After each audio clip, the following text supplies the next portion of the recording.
buah tangan dari bumi kenyalang. Buah tangan dari bumi kenyalang. Okey. Kita tengok buku teks masing-masing ataupun boleh tengok dekat skrin. Okey, kalau nampak kat skrin boleh tengok skrin. Okey, kalau tak nampak boleh tengok buku teks. Okey. Dayang Fatimah telah menhadiahkan selampai manik kepada Nabila. Nabila ingin mengetahui lebih lanjut tentang selampai manik tersebut daripada Dayang Fatimah. Dayang Fatimah ni orang Sarawak, orang punya bumi kenyalang. Dia telah menghadiahkan selampai manik kepada Nabila. Okey, jadi Muka surat berapa? muka surat 13. 13. Jadi Nabila ingin tahu tentang selampai manik ni. Jadi dia bertanya kepada Dayang Fatimah. Okey, tengok tu gambar rajah. Ini selampai manik ni. Nampak tak? Dalam buku awak selampai manik. Nampak? Nampak. Terus zoom bagi awak lagi nampak. Ni selampai manik. Manik Ustazah. Selampai manik. Dia macam selendang. Saya bawa masuk Ustazah. Dia macam selendang tau. Bukan selendang yang besar tu. Selempang. Ustazah saya bawa masuk. Ya. Assalamualaikum. Bawa masuk tak apa. Ni. Berapa? Ini selampai. Selampai manik. Ni yang warna kuning ni. Dihiasi dengan manik. Okey. Jadi, Nabila ingin mengetahui lebih lanjut tentang selampai manik tersebut daripada Dayang Fatimah. Tengok ni. Dayang Fatimah menceritakan mengenai selampai manik. Tengok yang pertama. Okey, kita tengok yang pertama. Motif pada selampai manik berkaitan dengan unsur alam yang dekat dengan masyarakat etnik Sarawak. Dia beritahu selampai manik ni berkaitan dengan unsur alam yang dekat dengan masyarakat etnik Sarawak. Yang warna kuning ni manik dia. Okey, yang kedua, motif flora seperti pucuk paku, pucuk rebung dan bunga-bungaan. Tengok corak dia. Ni corak pucuk paku ni tahu yang bergulung ni. Pucuk paku, pucuk rebung dan bunga-bungaan. Motif Bungaan tu mana? ada dalam ni. Di selampai ni, pada selampai ni. Ni pada selampai dia ni. Okey.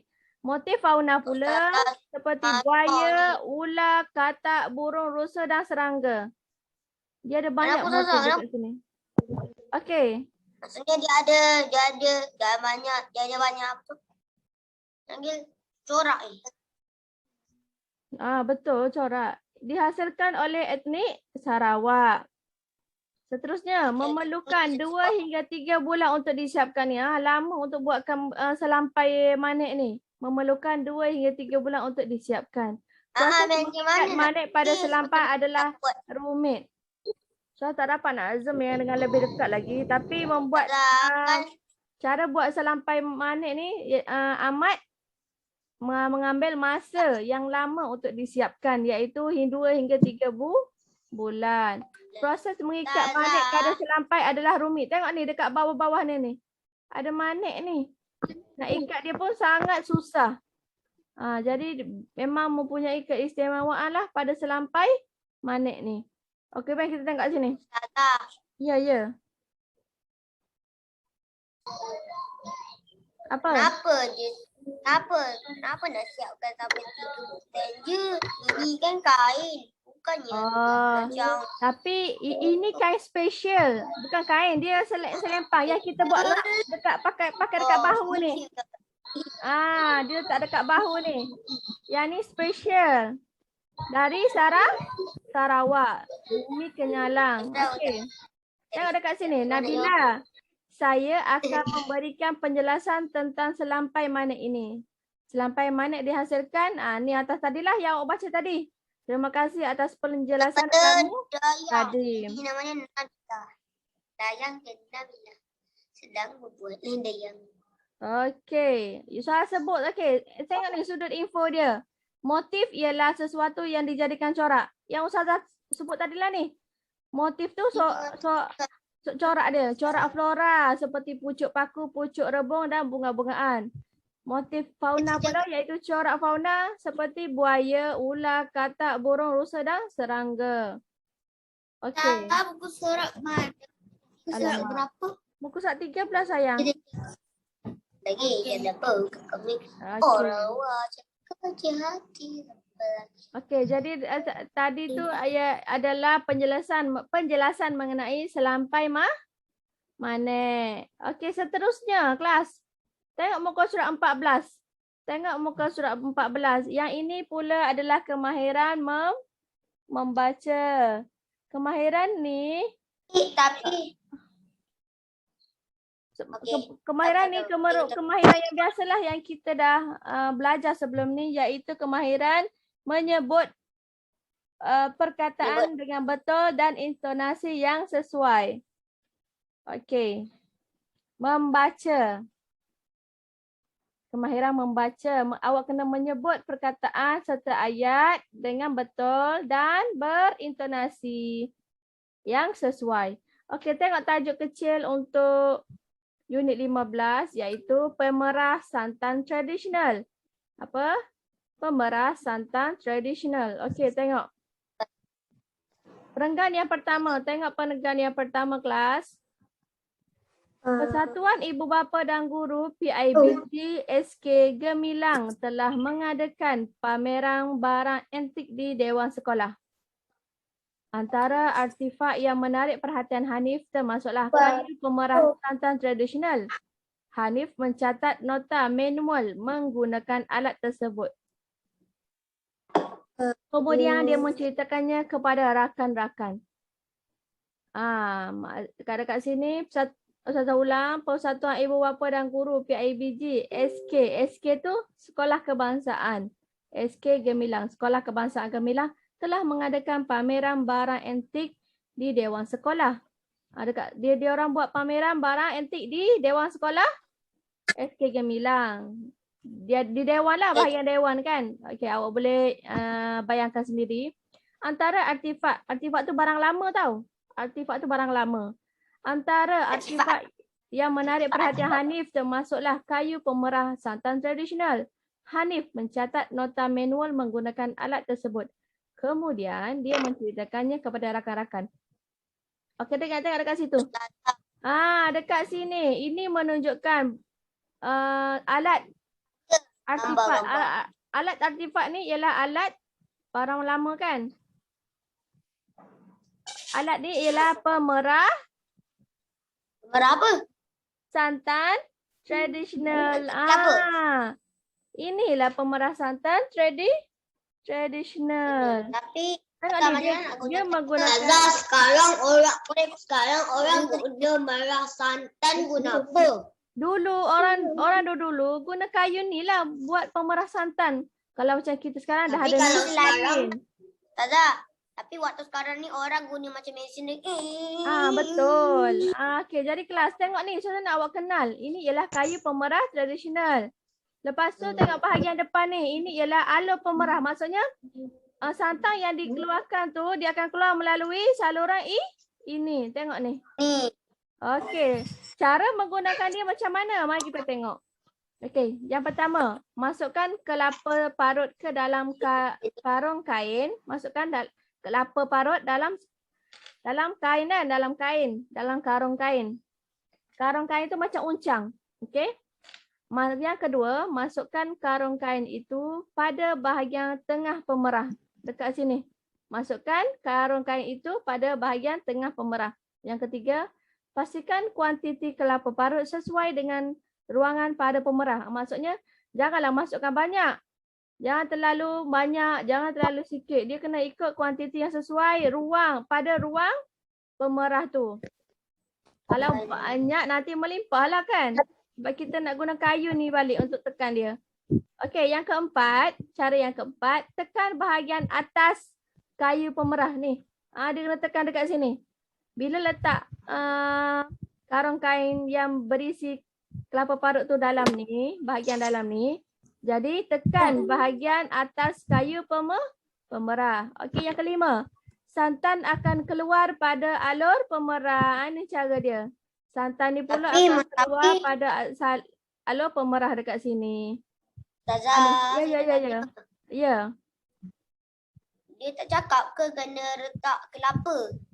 Kelapa parut tu lah Ayah sebut tadi. Oh, Kelapa tu sebiji. Kelapa parut tu yang dia dah hancur-hancurkan tu. Jadi sekarang ni kita nak ambil santannya. Jadi ni cara dia orang dulu yang untuk dapatkan santan. Dia kena guna kayu pemerah. Dia kena guna pemerah santan tradisional macam ni. Berbentuk macam ni. Okey. Ustazah, tambah ni datang Ustazah, Ya. Ustazah, Ya. Ustazah yang buat Ustazah ni muka surat berapa? Yang ni yang kita tengah belajar sekarang ni muka surat 14. Awak masuk lambat ya.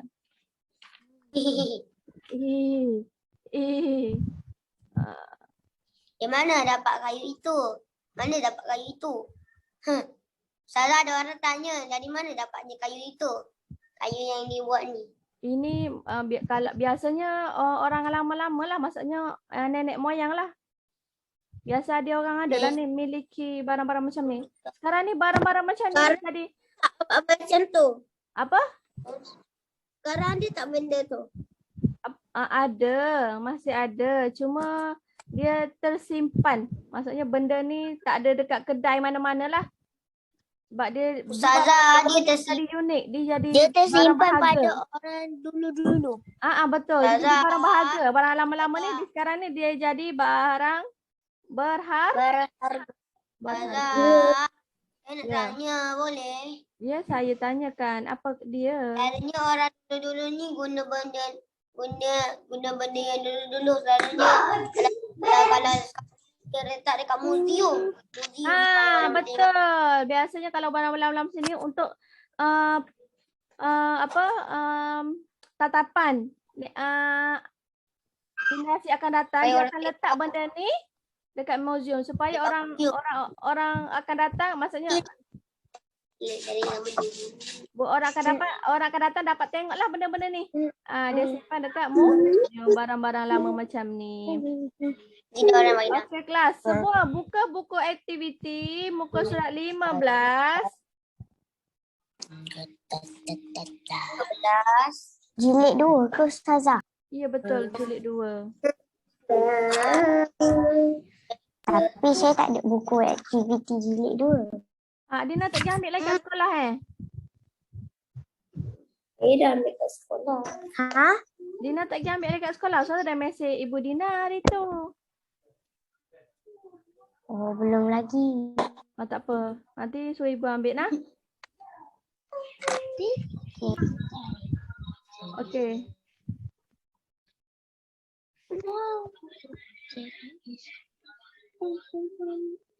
Kasihan diri dari sana. Masa Zaza Nurul je. Macam Zaza Nurul. Mana? Muka dia. Macam dalam macam Zaza Nurul. Apa? Alah, saya. Terima. Awak jaga macam Sultan Nurul. Hadif ni. Okey kelas. Oh, Idina tak ada lagi kan? Okey, tak apa. Ustazah masukkan dekat screenshot Ustazah buka ya. Ambil dah getah, sulit dah jawapan terus. Lagi siap. Adia, mari nenek tunjukkan alatan yang saya tersedia. Saya simpan air cantiknya. Nah, anting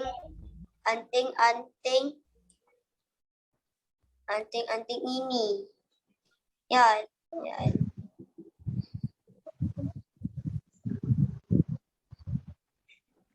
Emas, perak,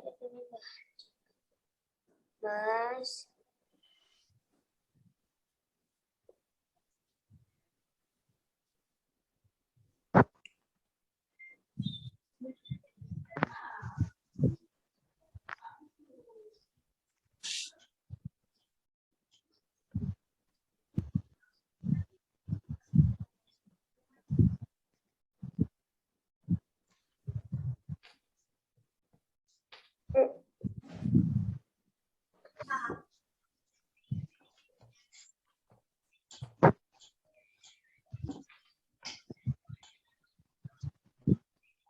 Ustazah, Ya. Okey, saya nak buka ni kejap. macam Saya sedang lama buka. ini je, senyap je. Tersenyum. Sebab ada lagi yang tak dapat buku ni kan. Jadi Ustazah tunjukkan dekat sini supaya boleh nampak. Buku dua warna Kalau pink kan yang dah ada Ustazah? buku, buka buku surat 15. Yang dah ada buku, buka surat 15.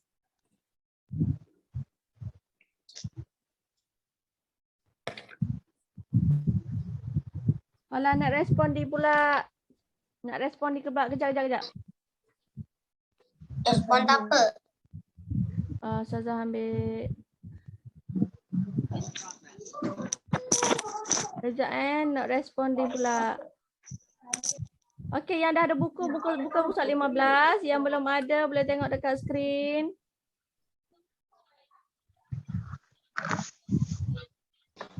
Yang belum ada boleh tengok dekat skrin.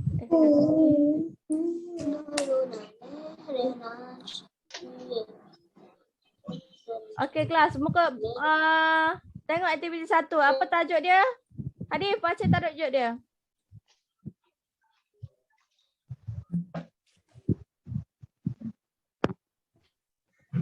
Baca tajuk dia kelas. Indahnya seni dan budaya kita. Okey, itu tajuk dalam unit 15. Kalau tajuk kecil dia, buku surat 15 tu tajuk kecil dia apa? Perhiasan diri tradisional. Perhiasan diri tradisional. So kalau awak nak kenal, hari ni awak akan belajar antara perhiasan pada orang pada zaman dahulu yang memiliki benda ni biasanya perempuan lah. Awak pakai benda kami. Okey, tengok sini. Idina tengok sini juga Aktiviti 1.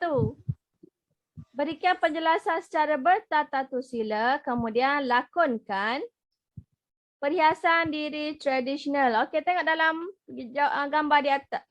Okey, jap saya tak tunjuk lagi. Okey, yang tak ada tengok sini. Yang tak ada buku tengok sini. Yang tak ada buku saja. Awak yang dah ada buku tengok dekat buku, okey? Supaya lebih jelas. Okey, perhiasan diri tradisional. Tengok dah dekat. Tengok kelas, tengok dekat gambar. Okey, anting-anting tu apa? Anting-anting. Kenal tak anting-anting? Anting-anting tu Anting-anting apa? Siapa Subang. Betul, Subang. Amar. Betul, Amar. Betul. Okey, betul. Yang kedua, gambar yang kedua, Dokoh. Dokoh tu, tengok tu, dia letak di bahagian leher. Itu nama dia Dokoh. Okey, yang bertali macam ni, bertali Dokoh. Lepas tu gambar yang ketiga, pending. Pending tu tali pinggang yang ini hiasan dia lah. Warna emas. Pending. Dia letak dekat pinggan. Okey, yang keempat. Gambar yang keempat. Cucuk sanggul. Macam ni. Cucuk sanggul atas kepala dia orang guna. Cucuk sanggul. Dan yang kelima. Gelang tangan. Ni antara perhiasan diri tradisional masyarakat Melayu pada zaman dahulu.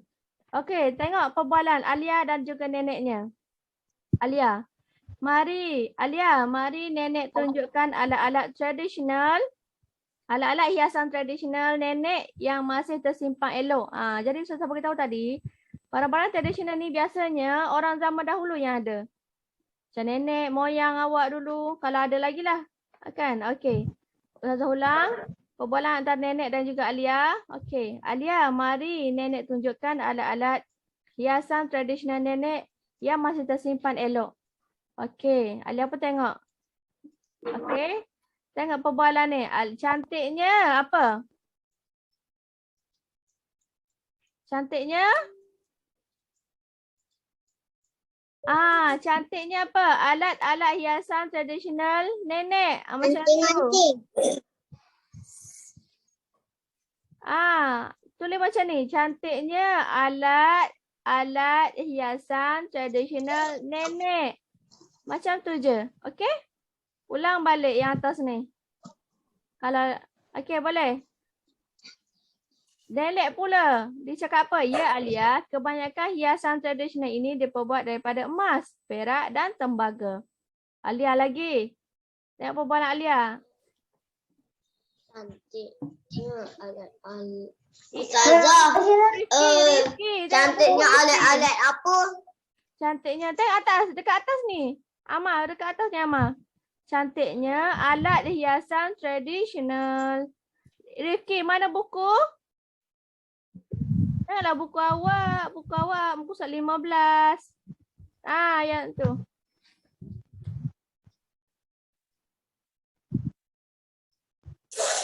Oh, Rifki. Okey, tengok. Ya, Alia, kebanyakan hiasan tradisional ini diperbuat daripada emas, perak dan tembaga. Perbualan Alia lagi. Jika dibuat daripada emas, apa?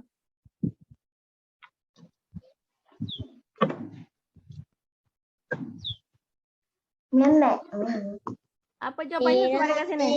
Tembaga jika diperbuat daripada emas. Apa? Jika dia berbuat daripada emas,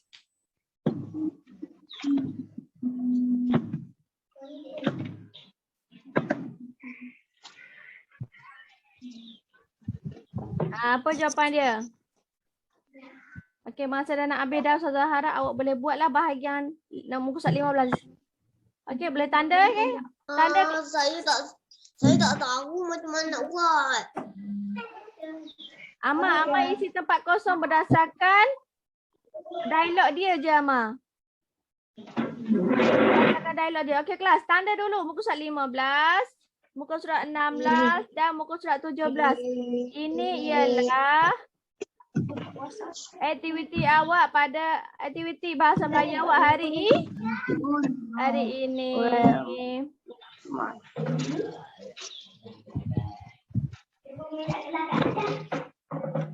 Okey.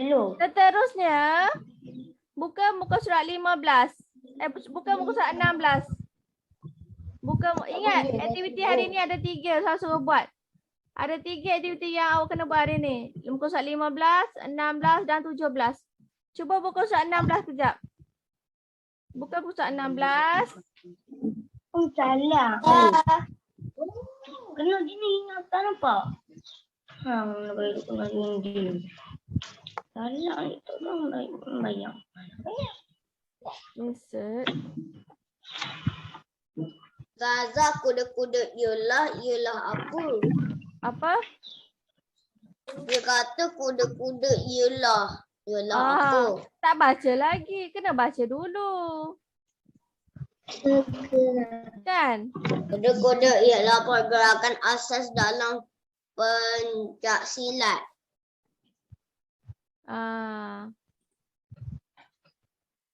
Pandai Pama. Rock.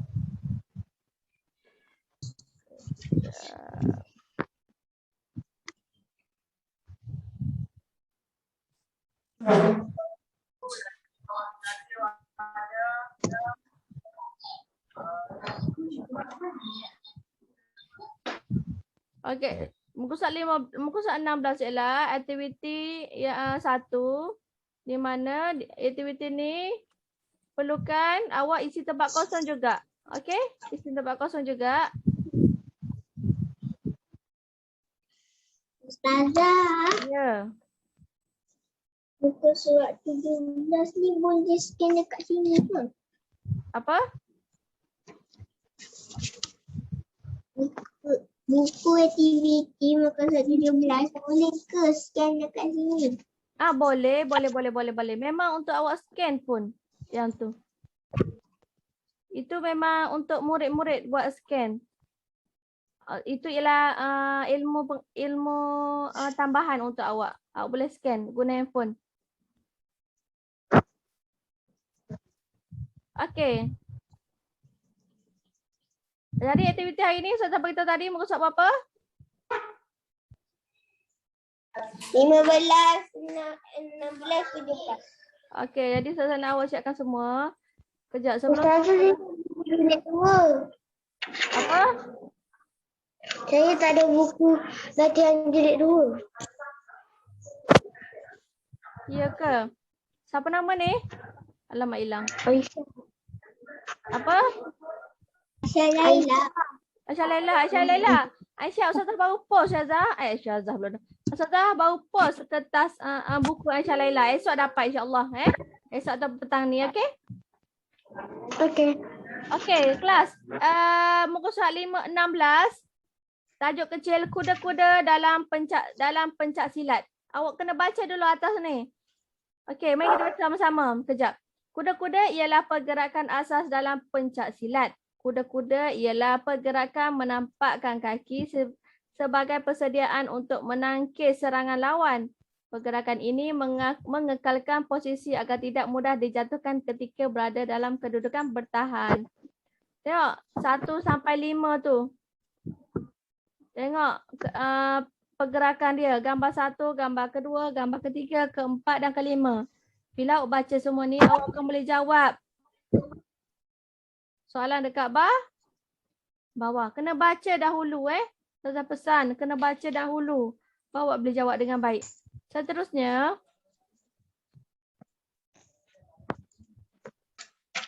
Okey, seterusnya muka surat 17. Aktiviti kedua. Tajuk kecilnya ialah membuat batik lukis. Okey, baca. Pendahuluan di atas. Di dalam bilik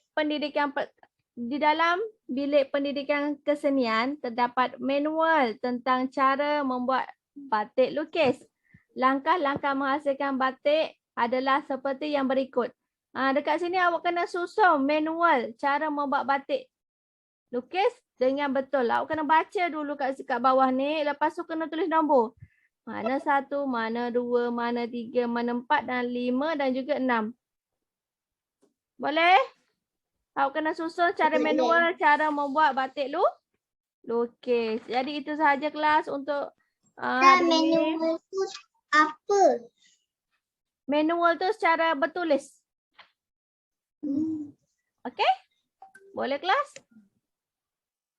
Okey, jadi pembelajaran hari ini telah tamat. Terima kasih masuk kelas hari ini. Harap awak boleh siapkan kerja rumah hari ini muka surat 15, 16 dan 17. Awak boleh hantar malam ni. Homework ni pada Ustazah, okey? Okey kelas, terima kasih. Baca surah Wal-As dan tasbih kafarah. Subhanakallah. Tasbih kafarah. Subhanakallahumma wa bihamdika asyhadu an la ilaha illa anta astaghfiruka wa atubu ilaik. Sallallahu ala sayyidina Muhammad wa ala alihi wa sallam. Alhamdulillahi rabbil alamin. Innal insana lafi khusr illa alladziina amanu wa amilus solihati wa tawassaw bil haqqi wa tawassaw bis sabr.